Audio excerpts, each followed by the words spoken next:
ነቢዩን ዕንባቆም ነው። ለማስተማር ሲሄድ ብዙ ሰዎች ካሉበት ደረሰ። እነዚያ ነቢየ እግዚአብሔር መጣ ብለው አክብረው ተቀብለው ሲሸኙት የይሁዳ አባት ከደንጊያ ላይ ተቀምጦ በንቀት ዓይን አይቶታል። እብን ላይ ለእብን ነቢሮ ድንጋይ በድንጋይ ላይ ተቀምጧል ብሎ ትንቢት ተናግሮበት ሄደ። ማታ ሲመለስ እንዳይነሳ ኮራ፣ እንዳይቀመጥ ፈራ። እንደ ጧቱ አንድ ነገር ይናገረኛል ብሎ በልብሱ ተሸፋፍኖ እንዳላየ መስሎ ተኛ። ነቢዩም ከዚህ የሚወለደው ዘአቡሁ እልገቱ አባቱን የሚሰልብ ወዘእሙ ብእሲቱ እናቱን የሚያገባ ወዘእግዚኡ ሴጡ ጌታውን የሚሸጥ ነው ብሎ ትንቢት ተናግሮበት ሄደ።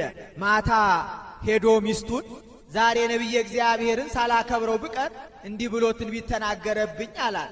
ምን ነው አንተስ እንደ ሌሎቹ ብታከብረው ምን ነበረበት ብለዋለች። ተይው ባክሽ የሆነውን ያልሆነውን ቢቀበጣጥር እኛ ካልተገናኘን ይህ አይደረግ፣ ከመገናኘት ተከልክለን እንኖራለን አላት። ከሆነማ ይሁና ብላለች።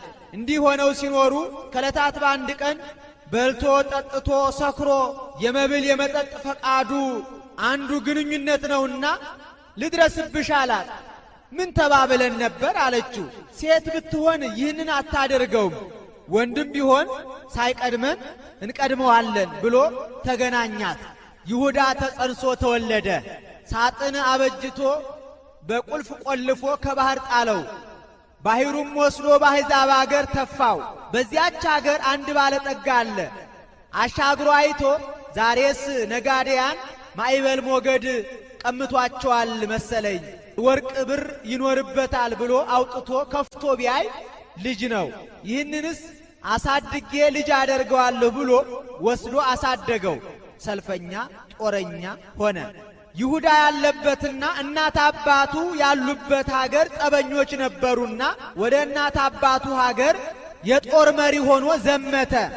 የይሁዳ ሰራዊት ድል አድርገው ሰውን ማርከው ገንዘቡን ዘርፈው ሲሄዱ ይሁዳም አባቱን ገሎ ሰልቦ እናቱን ማርኮ ሄደ። ማታ ልድረስብሽ አላት።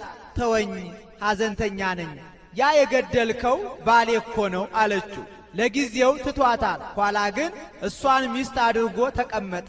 ከዕለታት በአንድ ቀን ምን ነው የዚህ ዓለም ሰዎች ዘመድ ዘመድ አይሉህም? ሀገርህ ወዴት ነው? እስኪ ንገረኝ አለችው። እኔ ምን አውቃለሁ ከባህር ወድቀህ የተገኘህ ነህ ይሉኛል አላት። ደነገጠች። ለካ አንተ ርጉሙ ነህ፣ ያ የገደልከው እኮ አባትህ ነው፣ እኔም እናትህ ነኝ አለችው። ሰው ከሆኑ መደንገጥ አይቀርምና ይሁዳም ደነገጠ። ታዲያ እንደምን እንሁን አላት። አሁን በገሊላ ታርገ ለከ ኃጢአትከ